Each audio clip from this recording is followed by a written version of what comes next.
E aí pessoal, tudo bem com vocês? Me chamo Marco Antônio, sou professor do Centro Universitário Unifacear. Na aula de hoje trataremos dos primórdios desse pensamento historiográfico e como hoje nós temos a evolução que desencadeou, a escola dos análises, a terceira geração dos análises. Espero que vocês gostem e que seja proveitoso, que seja proveitosa a nossa aula de hoje. Vamos lá?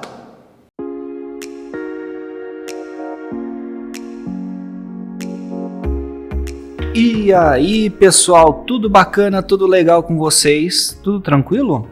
Eu me chamo Marco Antônio, sou professor do Centro Universitário Unifacear e hoje falaremos da historiografia tradicional aos análises. Buscarei apresentar para vocês um pouquinho, contextualizar para vocês um pouquinho dessa questão da escola tradicional até chegarmos à nossa atual escola, a escola que vigora hoje, que é a escola dos análises, Começo apresentando vocês. Olá, aluno Unifacear, seja bem-vindo. Aula sobre historiografia tradicional até os análises, Então vamos começar tratando do lugar da memória na história. O surgimento da história em si é equivalente ao da escrita. Então, assim, a gente tem que falar que tem um período, são períodos históricos, nós temos ali a pré-história, daí em 3.500, 4.500 mais ou menos antes de Cristo, ali se inicia o período da antiguidade, que daí nós temos a antiguidade clássica e a antiguidade tardia, aí em 476 depois de Cristo, você tem a queda do Império Romano Ocidental, E em 1453 você tem a queda do Império Romano Oriental, que marca ali o fim do período medieval, Alguns historiadores também trazem ali algumas outras datas, tá? Mas a gente considera ali que foi ali 1453, se você quiser falar, fale no século XV, o final da Idade Média e início da Idade Moderna, que vai de 1453, 1500 ali, até 1789 com a Revolução Francesa, tá? Com o início ali da Revolução Francesa, tá? E aí nós temos a Idade Contemporânea, que é o que vigora até os dias de hoje, tá bom? Então quando a gente fala que a história é equivalente ao da escrita, a gente está falando, a gente leva em consideração inclusive o período da pré-história, tá? Porque assim, é uma discussão muito complexa, uma discussão muito complexa mesmo, sabe? Porque assim, antes então na pré-história não existia história, só que a forma como eles traziam esse ideal, essa forma de contar história ou a visão da história é diferente, Era através de outros signos, Por exemplo, através da arte, através das pinturas rupestres, através de indícios arqueológicos, tá? Então, assim, a escrita em si, ela é criada, nós temos ali a invenção da escrita no ano 3000 mais ou menos, tá? Antes de Cristo. Então, assim, então seria que antes disso não tinha história, não haveria história, não há história? É claro que é história, tá? Só que a forma de estudar o passado ela é um pouco diferenciada, tá bom? A escrita, como nós conhecemos, nessa escrita que nós temos hoje, através de fonética que seja, que dela vai sair os sons e tudo mais, ela vem depois, tá? Mais ou menos ali no ano 3000, só que antes você também tinha história, só que contada, ou estudada de um jeito diferente. Tá, mas a consciência de estudar o passado, ou de deixar para o futuro um registro da memória, é uma elaboração mais complexa do que as anotações, por exemplo, dos templos da Suméria. As estelas e relevos comemorativos de batalhas na Mesopotâmia, e no Egito já são algo mais aproximado,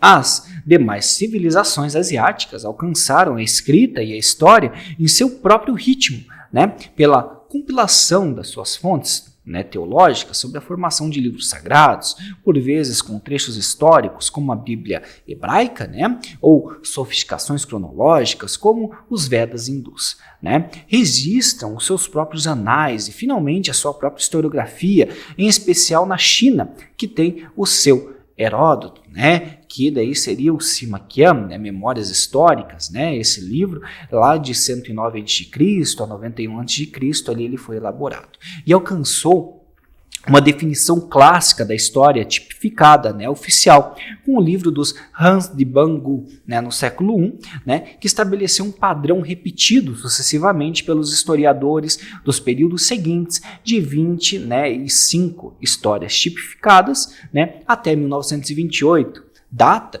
em que apareceu a última dessa monumental série. No continente americano, salvo a civilização maia, não há textos de forma alguma comparáveis, né? No entanto, o desenvolvimento e a variedade, né, que a historiografia alcançou na civilização ocidental é de um nível diferente a todas elas. O estudo da história, então, ele corrobora para o avanço do conhecimento reflexivo sobre o passado. Mas como se dava esse estudo nos períodos históricos passados? É o que eu pergunto para você, aluno Unifacear. Seja bem-vindo à nossa aula e eu pretendo apresentar aspectos dessa questão, desse problema, durante os nossos estudos. Vamos lá? Trago para vocês a Grécia, né? Os primeiros gregos, né, que se interessavam sobretudo sobre os mitos da criação, né? Os logógrafos, né, já praticavam, né, a recitação dos eventos, né, a sua narração podia apoiar-se, né, em escritos, né, como foi o caso, né, de Hecateu de Mileto, na segunda metade do século VI a.C., no século V a.C., Heródoto, né, de Alicarnasso, diferenciou-se deles, né, pela sua vontade de distinguir o verdadeiro do falso. Por isso, realizou, né, a sua investigação, etimologicamente, história, né? Uma geração mais tarde, né, com Tucídides, né, essa preocupação tornou-se crítica, com base na confrontação de diferentes fontes orais escritas. A sua história da Guerra do Peloponeso pode ser vista como a primeira obra verdadeiramente historiográfica, né? Narrativa, contemplativa, expositiva. Os seguidores, né, do novo gênero, né, literário, inaugurado por Heródoto e Tucídides, foram muito numerosas na Grécia Antiga, e entre eles contam-se, né, Xenofonte, autor do Anabase, né,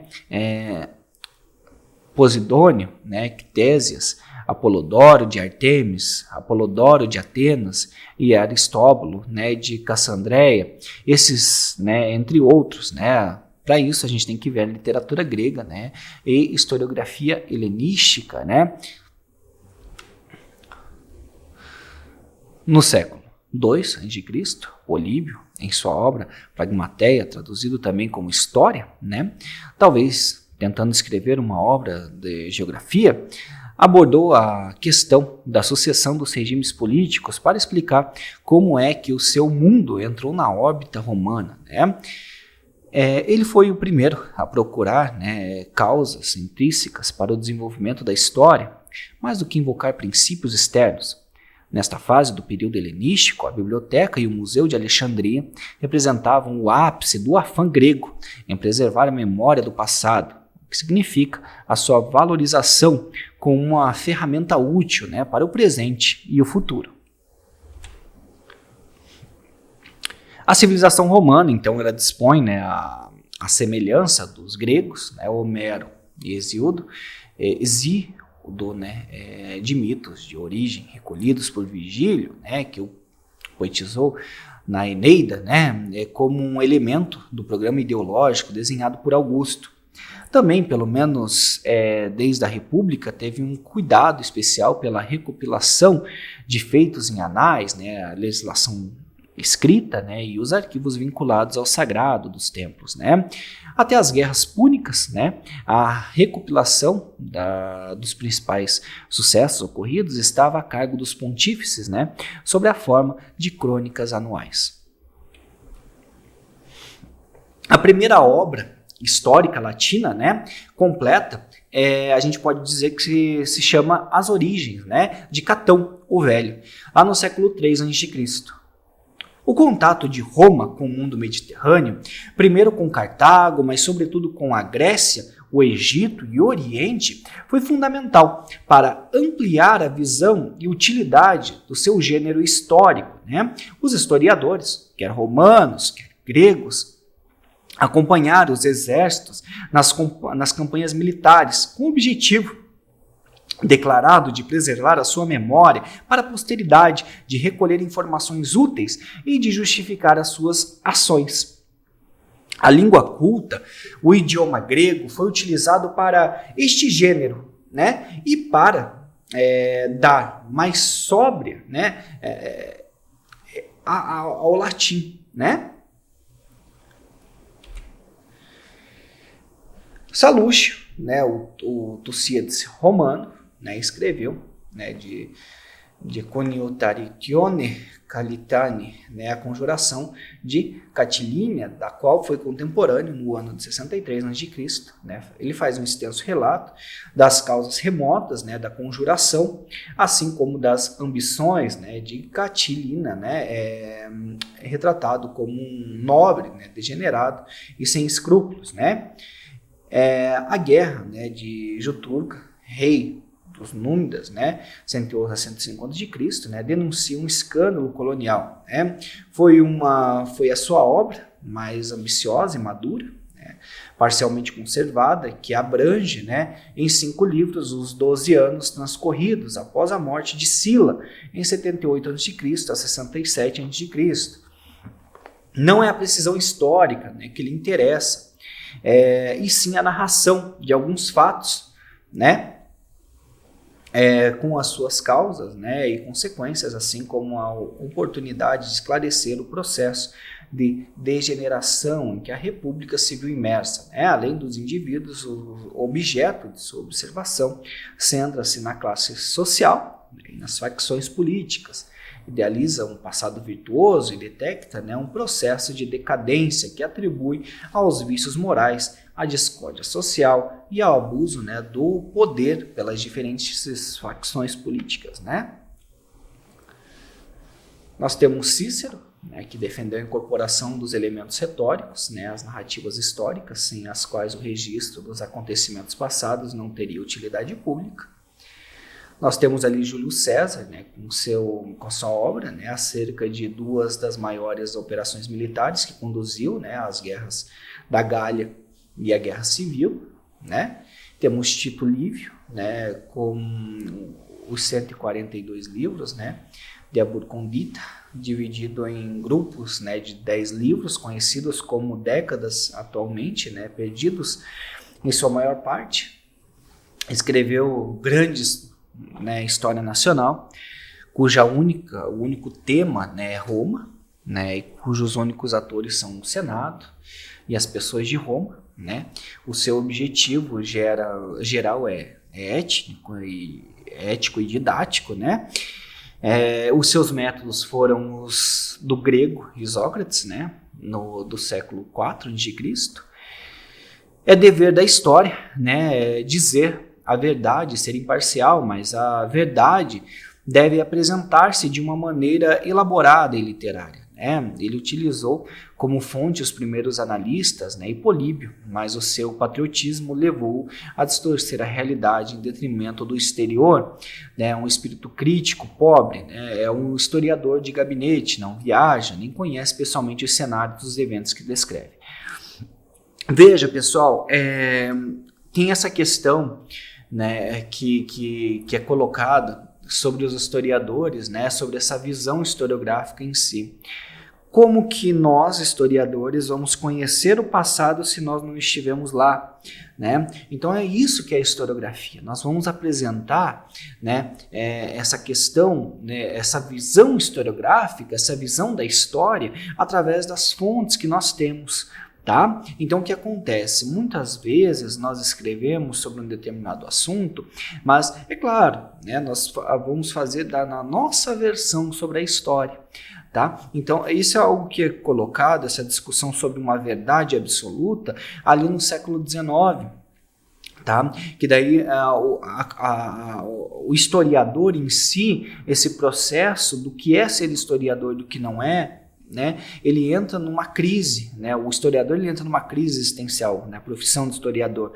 Por quê? Se o historiador ele só relata o que está em documentos oficiais e não problematiza e não vai buscar outras fontes ou fatos e tudo mais, ele vira um bibliotecário, né? Então, qual que é a função do historiador? É fuçar, é ir atrás e apresentar a sua visão da historiografia.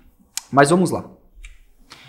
Também temos Tácito, né, o grande historiador do Império sobre os Flávios, né, e, acima de tudo, o investigador das causas. Né? A lista de historiadores da época romana é vasta, tanto em língua latina, Plínio, o Velho, Suetônio e outros, né, ou a grega, também temos Estrabão, Plutarco, entre outros. Na decadência de Roma, o cristianismo virá a dar uma mudança metodológica radical, introduzindo aí o providencialismo de Agostinho de Hipona, né? Exemplo Osório, presbítero hispânico de Braga. Vejam, num determinado momento você tem um relato, né, que ele vai buscado em fatos, né? Então ele vai ser esses relatos assim, né? Por mais que algumas vezes fantasiosos, mas ele vai buscar de pessoas que realmente estiveram no local, né? Ou trabalham com pessoas que estiveram no local através de relatos. Quando você vai chega na decadência de Roma, que daí lembra que eu falei para vocês, início da Idade Média, já muda um pouco. Esse formato ele passa a ser um formato mais voltado para quê? Ele passa a ser um formato mais espiritualizado, digamos assim, mais fantasioso, né? A forma como se descreve a história já muda um pouquinho, né? Dessa questão do contar a história, do relatar a história. Dentre os primeiros historiadores, né? Nós consideramos aí o Cassiodoro, né? Que por meio da obra, né? Crônica, né, de 519, tentou unificar toda a história do mundo conhecido numa única sequência de governantes, juntando a história romana e goda numa sequência que parece destinada a agradar aos últimos, né? Temos também Gregório de Tours, né, que escreveu a história dos francos, né? E naquela época o predomínio, né, das concepções religiosas fazia com que os livros de história fossem classificados como profecias, né? A biblioteca da Universidade de Sorbonne, né, somente começou a contar com a seção de história lá em 1338, mas naquela seção, né, encontravam-se obras sobre a história bíblica, né, e na seção das crônicas estavam incluídas as geografias. A historiografia medieval é feita principalmente por hagiógrafos, né, crônicas, membros do clero episcopal, né, próximos ao poder, ou pelos monges, né, eles escrevem-se, né, genealogias, áridos, anais, listas cronológicas de acontecimentos ocorridos nos reinados dos seus soberanos, né, anais reais, ou da sucessão de abades, né, anais monásticos, né, vindas que também podem ser consideradas ali, né, biografias de caráter edificante, como a dos santos merovingios, ou mais tarde, né, dos reis da França, e histórias que contam o nascimento de uma nação cristã, né, exaltam uma dinastia, ou inversamente fustigam, né, os ignóbeis de uma perspectiva religiosa. Né, essa história de que são exemplos, né? Beda o Venerável, Isidoro de Sevilha, é providencialista também, né? De inspiração agostiniana, né? E circunscreve as ações dos homens, né? Nos desígnios de Deus. Né? É preciso esperar até o século XIV para as crônicas, né? Para que os cronistas, né, se interessem pelo povo, né? O grande ausente na produção deste período, como por exemplo a do francês Jean Franciard, né, ou do florentino Matteo Villani, tá? Então, assim, notem que nesse período é uma questão muito assim divina, né?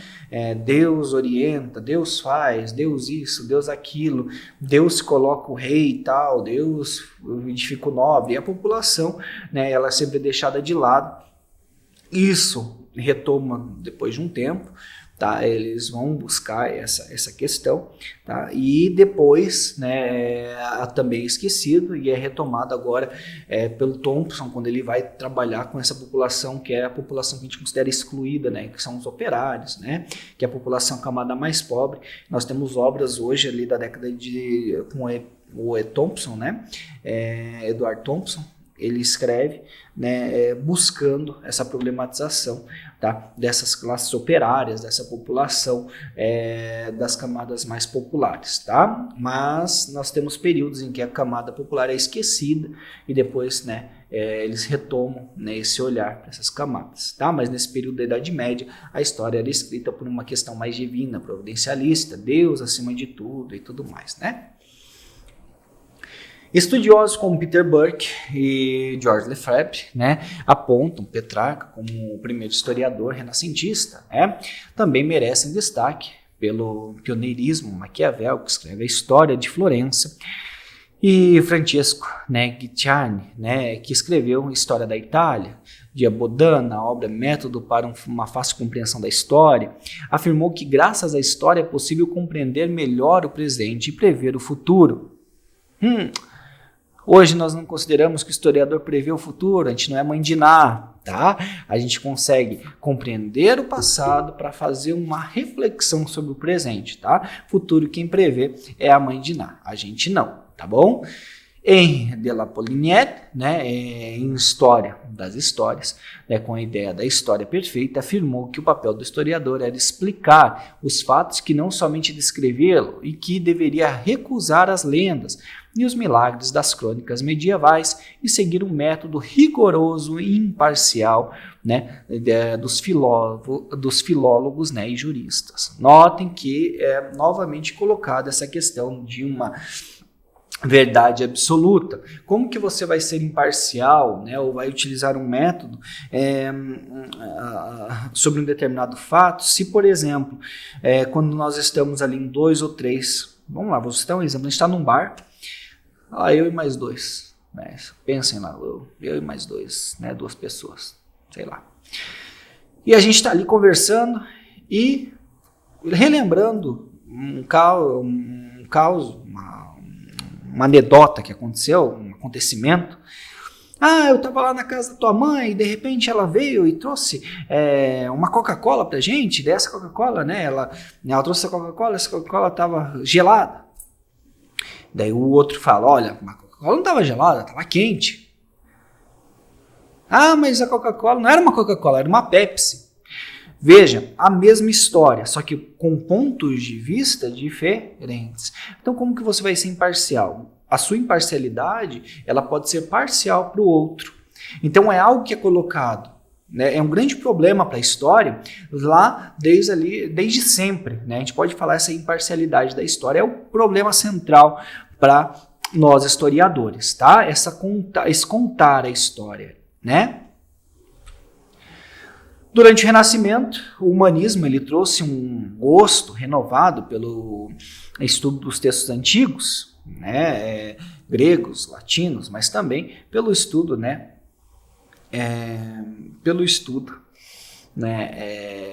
de textos antigos, né, gregos, latinos, mas também pelo estudo de novos suportes. As inscrições, a epigrafia, as moedas, a numismática, né? Numismática, né? Desculpem. Ou as cartas, né? Diplomas e outros documentos, né? Diplomática. Estas novas ciências auxiliares da era moderna contribuíram para enriquecer os métodos dos historiadores. Né? Em 1681, Dom Mabilon, né, indicou os critérios para determinar a autenticidade de um registro pela comparação de diferentes fontes, né, em Diplomatica, né, em sua obra, né, Diplomatica. Né, pessoal, aqui a gente fala tudo, né, a gente fala até latim, né, aqui a gente... Professor, aqui acostume-se, né? Nós da história temos que falar muitas palavras aí que, né? Mas vamos lá. Em Nápoles, né, mais de 200 anos antes, Lorenzo Valla, a serviço de Afonso V, né, de Aragão, tinha conseguido demonstrar a falsidade da doação de Constantino, né? Giorgio Vasari, né, com as obras As Vidas, ofereceu por sua vez uma fonte e um método historiográfico para a história da arte. Neste período, né, a história não é diferente da geografia, né, e nem mesmo das ciências naturais. É dividida em duas partes, né, a história geral, atualmente denominada simplesmente como história, e a história natural, atualmente, né, as ciências naturais, né, e a geografia. Esse sentido amplo, né, de história pode ser explicado pela etimologia da palavra. A questão da unidade do reino que se colocou pelas guerras de religião na França do século XVI deu origem a trabalhos de historiadores que pertencem à corrente chamada de história perfeita, né, que mostram que a unidade política e religiosa da França moderna é necessária ao derivar-se de origens gaulesas, né? O providencialismo de autores como Jacques Benning, né, Bossuet, né, tende a desvalorizar o significado de qualquer mudança. O que acontece, pessoal, Bossuet ele vai falar dessa questão de que Deus escolhe, né? Se Deus colocou alguém lá, é porque Deus escolheu. É a questão divina, né? Se Deus colocou o rei, foi porque Deus quis. Se você nasceu pobre, foi porque Deus quis. Se você é clérigo, é porque Deus quis. E assim por diante. Geralmente é isso, tá? E autores desse período seguem muito essa vertente de Bossuet, né? Bossuet, né? Vamos lá. Ao mesmo tempo, a história se mostra como um instrumento, né, que põe-se, né, ao serviço dos príncipes, desde Nicolau Maquiavel até os panegíristas de Luís XIV na França, né, entre os quais se inclui Jean Racine. Notem que esse período é um período absolutista e os reis necessitam o quê? Justificar o porquê estão no poder, né? Justificar o porquê foram escolhidos para liderar um povo, a população. A população já meio com um pensamento mais humanista, já começa a perceber que não é bem assim. Só que ainda aceita, porque você precisa de uma liderança, né? E aí nesse período, né, ali você tem, ali com Luís XIV, você já tem um período ali de transição ali, que daí vão surgindo, surge ali o iluminismo com um outro pensamento, só que ali você tem ideais, né, de contar a história, né, na visão assim desse monarca, né, desse rei, né, absoluto, tá bom? A própria geografia procurou adotar critérios mais científicos a partir das contribuições do jesuíta Jean Paulhan, né, e os seus seguidores, conhecidos como blandistas, né, tais como o jesuíta Daniel von Pampebrock, né, e o beneditino, né, Jean Mabillon. René Descartes foi um crítico da produção dos historiadores, né? Ele, né, aí é o pensamento iluminista, tá? Quando ele vem com o seu o discurso do método, tá? Ele vai falar que o que vale, né? Ele fala que a história ela pode ser manipulada, tá? E você não tem como saber, porque cada um tem a sua visão sobre a história, então você não tem uma verdade absoluta, e que a única ciência que deve ser considerada como verdadeira é a matemática, né? A ciência exata, as ciências exatas, né? Então, o seu discurso do método está bem evidente isso. Ele fala que você tem que ter um discurso, né? Esse discurso ele caminha para a área das exatas, né? E que a história, né, ela não é vista como uma ciência, ela é vista como uma forma, né, discursiva, né, que pode ser manipulada e tudo mais. É um livrinho curto, se vocês quiserem ver, né? O discurso do método é bem bacaninha, tá? É um livrinho bem curtinho, que vale a pena, né, para vocês entenderem um pouco, né, desse pensamento de René Descartes, para vocês compreenderem um pouco do iluminismo, né? Alguns historiadores foram resistentes às críticas de Descartes, né, como Jacob Perizonius, né, né, Jacob, que defendia, né, os textos humanistas, né, como elementos retóricos, né, dos escritores latinos e gregos. Por outro lado, Jean Leclerc, né, destacou-se, né, entre aqueles que defenderam a produção de obras históricas com padrões de cientificidade defendidos por Descartes. Existiam duas visões contrárias, né, para o alcance do conhecimento da história. A primeira alicerçada pela verdade dos fatos, pela acumulação descritiva, né, desenvolvida pelos antiquários, e a outra buscava a verdade por meio de uma operação intelectual. A erudição, né, dos antiquários se destacou entre os beneditinos da congregação de São Mauro, né, que escreveram obras, né, sobre a história das províncias francesas, como Urbain Planchet, né, que escreveu História Geral e Particular, né, de Bourgogne, né, e Joseph Vaisset, né, e Claude de Vic, que escreveram História Geral, né, de Languedoc. Essas obras, né, eram obras que apenas acumulavam conhecimento sobre fatos, mas desprovidas de reflexão.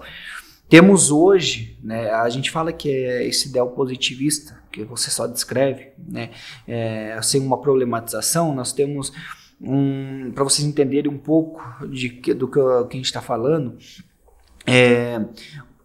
peguem um livro é um clássico quando vocês querem aprender sobre história do Brasil e tudo mais, mas não há problematização. Boris Fausto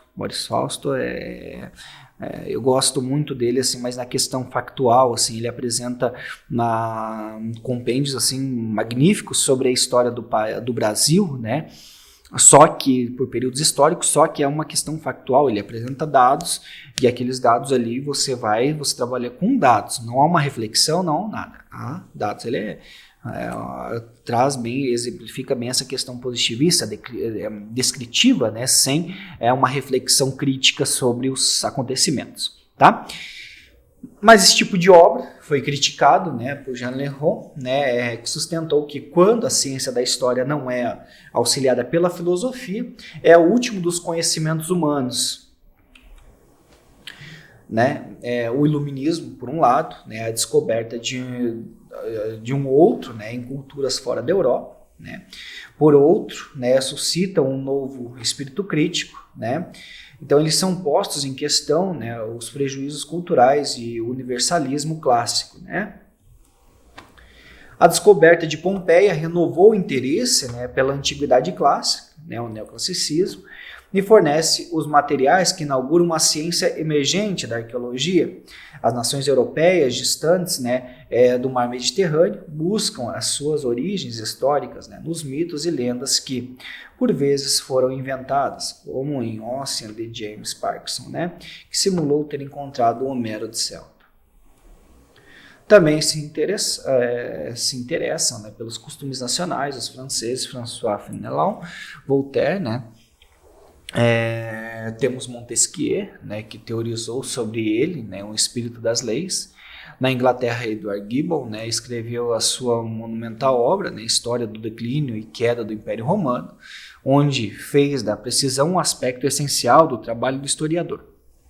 Os limites da historiografia do século XVIII são a submissão à moral e a inclusão dos juízos de valores, né, de modo que seu objetivo continua limitado, né. Na Espanha, destaca-se a publicação da Espanha Sagrada, do padre agostiniano Henrique Flores, né?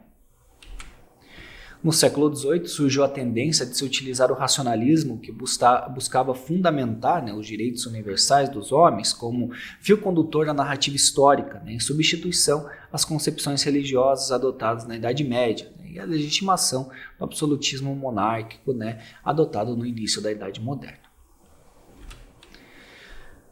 Segundo Hobbes, né, na época do Iluminismo, né, a busca pelo conhecimento da história tinha duas vertentes. Uma era retrospectiva, mais estritamente histórica, né, que buscava apresentar o passado como um jogo de forças irracionais, né, e outra perspectiva que via a história, né, como um progresso, né, em diferenciação ao domínio da razão.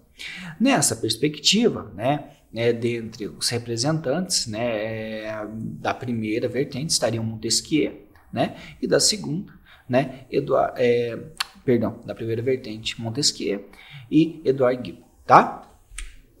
Dentre os representantes da segunda, estaria Voltaire, que tentou conciliar a erudição, né, e reflexão filosófica, buscou construir um conhecimento histórico explicativo e estrutural, não se limitando à narração dos fatos políticos, pois procurou integrar o conhecimento sobre a economia ao conhecimento histórico. Voltaire ele acreditava que, por meio do conhecimento histórico, a humanidade poderia eliminar a ignorância e a superstição, né? Portanto, tal conhecimento não deveria se restringir a uma narrativa descritiva dos fatos, mas uma problematização, né? O século XIX foi um período rico em mudanças, tanto na maneira de conceber a história como a de descrevê-la, né?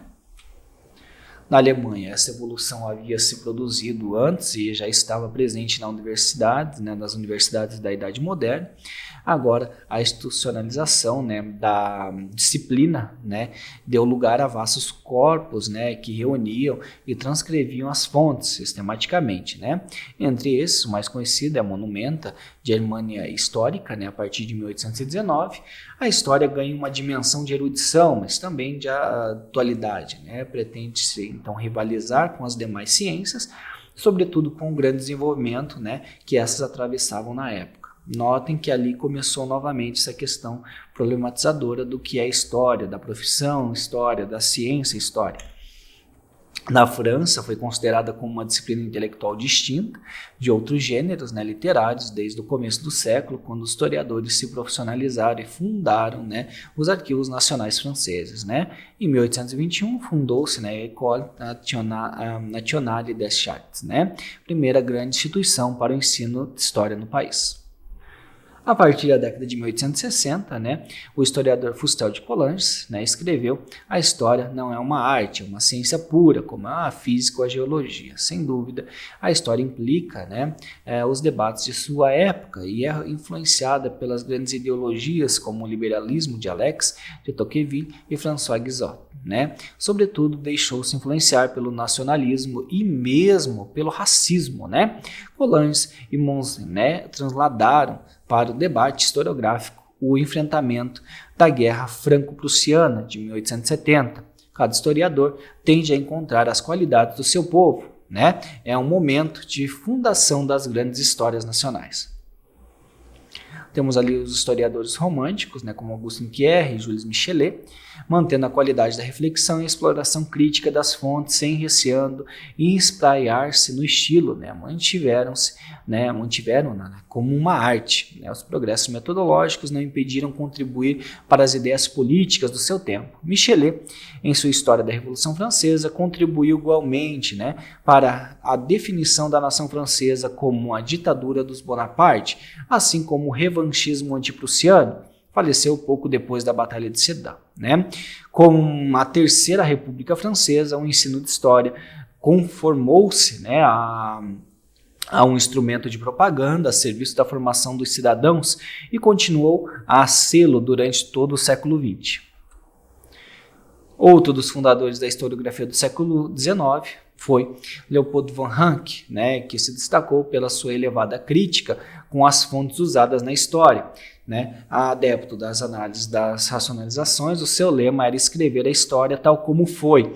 Né? Aí a gente coloca entre aspas, porque ele só trabalhava com fontes, com documentos, né, nacionais, né, com documentos oficiais. Ele não buscava outras formas de problematização. Ele contava como estavam nos documentos, como era o relato, né, oficial. Digamos assim, ele só copiava o que estava lá nos documentos oficiais, beleza? Hegel e Marx introduziram o viés social da história. Os historiadores anteriores, né, haviam se concentrado nos ciclos de apogeu e crises dos governos e das nações. Uma nova disciplina emergente trouxe a análise e a comparação em grande escala, a sociologia. Ela surge ali no século XIX, a partir da história da arte, estudos com Jacob Burckhardt. Nossa, ele fala sobre renascentismo, é muito bom o livro dele, pessoal, clássico também.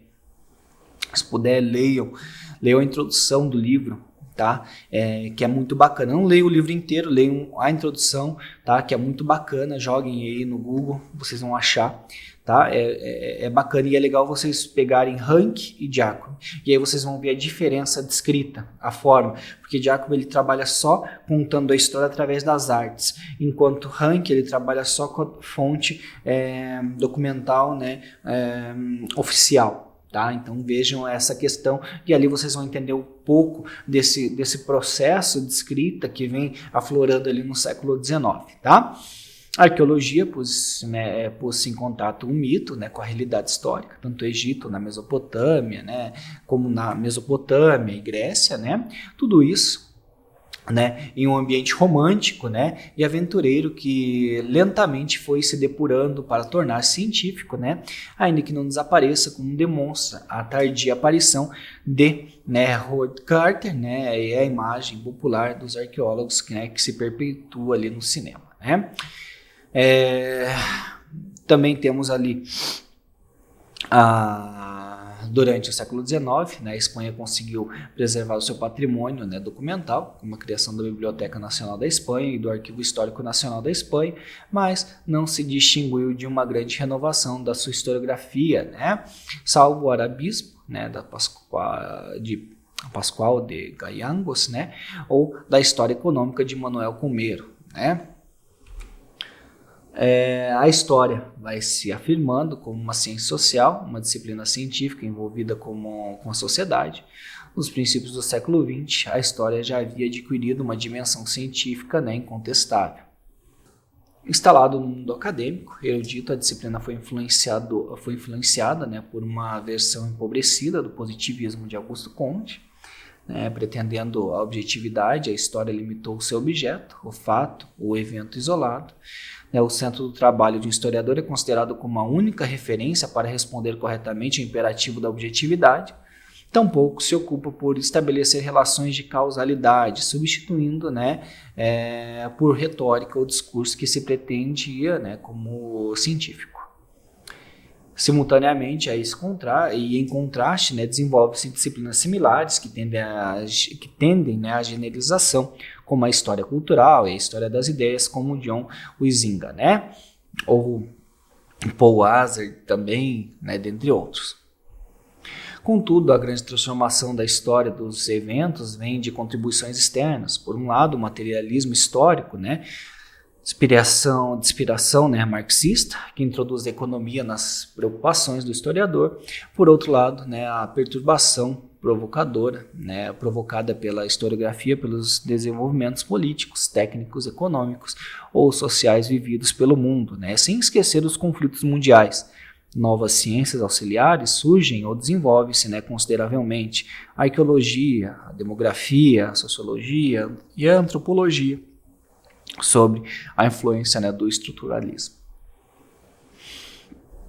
Uma das escolas de pensamento conhecida como Escola dos Análises, né, ela formou-se, né, em torno da Revista dos Análises, né, fundada por Lucia Freire e Marc Bloch, né, conhecidos ali, né, em 15 de janeiro de 1929, desculpe.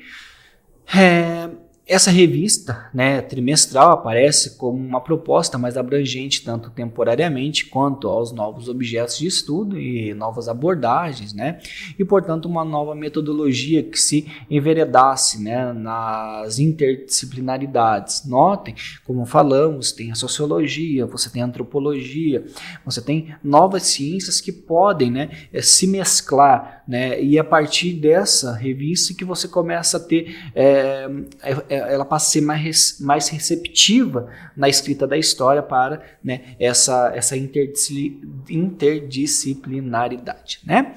Cabendo lembrar, né, da influência da psicologia, uma ciência que chamava a atenção dentre os historiadores no início do século, e a luta contra o que Febre chamava de história historicizante, né? Ou seja, a história política, diplomática e militar feita até então. Documentos oficiais, você destaca só o que está feito ali, né? Você não tem uma outra visão, você só transmite o que já está colocado no papel, né, no documento oficial. No ano em que a revista foi lançada, a situação europeia não era uma das melhores, pois havia uma grande crise, uma grave crise econômica, né, e política, com reflexo Primeira Guerra Mundial, né? O fim da Primeira Guerra Mundial, né? E ali em 1929 você tem a queda, né, da Bolsa, né, de Nova York, né, que vem gerando ali uma grande depressão, tá? Não só nos Estados Unidos, mas também uma crise no mundo, assim, né, que se reflete no mundo. Tá? Após o hiato da Segunda Guerra Mundial, Fernando Brodel continuou a editar, né, a revista, e é interessante falar que Mark Bloch ele acaba falecendo, né, ele era judeu e ele acaba falecendo durante a Segunda Guerra Mundial em um campo de concentração, tá bom? Depois disso você tem a segunda onda, né, que é a Fernando Brodel, ele continua a editar a revista, tá? Né, e daí o que acontece é que ele vai implantar ali, né, a história longa, a curta história, a história de longa duração, a história de curta duração, tá? E ele tem o seu clássico que é o Mediterrâneo e o mundo mediterrâneo na época de Filipe II. O papel do testemunho histórico, então ele muda, permanece no centro das preocupações do historiador, mas já não é o objeto, senão o que se considera como um útil para construir a história. O útil que pode ser obtido em qualquer domínio do conhecimento, uma constelação de autores mais ou menos próximos à análise, né, participa dessa renovação metodológica, que preenche, né, as décadas centrais do século XX. Né? Temos ali Georges Lefebvre, Ernest Labrosse, né? A divisão da Idade Média mudou completamente após uma releitura crítica das fontes, que tem a sua melhor parte justamente no que não menciona, né? Georges Duby, né? Nossa, clássico também, pessoal, clássico. Se vocês puderem ler de Duby, é muito bom, assim, sabe? Privilegiando a longa duração, né, ao tempo curto da história dos eventos, muitos historiadores propõem repensar o campo da história a partir dos análises, né, entre eles Emmanuel Leroy, né, e Pierre Colbert. Nova história, entre aspas, é a denominação popularizada por Pierre Nora e Jacques Le Goff, que vem aí ser a terceira geração dos análises. Tá?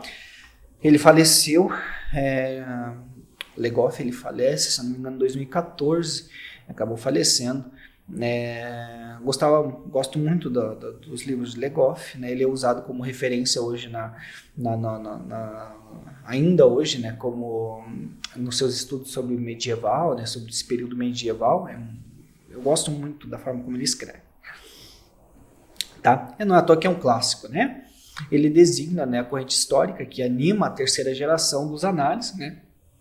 A nova história trata de estabelecer uma história serial, né, das mentalidades, ou seja, das representações coletivas, né, e das estruturas mentais da sociedade. Outros historiadores franceses alheios, né, aos análises, né, como Filiard, Jean Jean, né, e Michel Foucault, né, esses últimos nas fronteiras da filosofia descrevem a história dos temas, né, da vida cotidiana, como a morte, o medo, né, o medo, né, e sexualidade.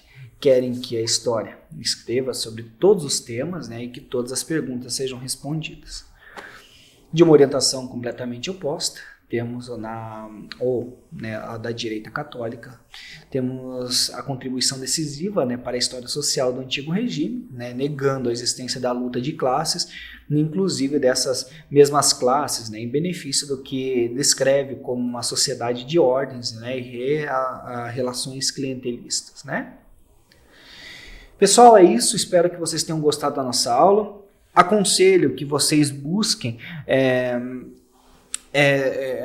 algumas leituras sobre esses autores que eu coloquei aqui, tá? Sigam minhas indicações de leitura, tá bom?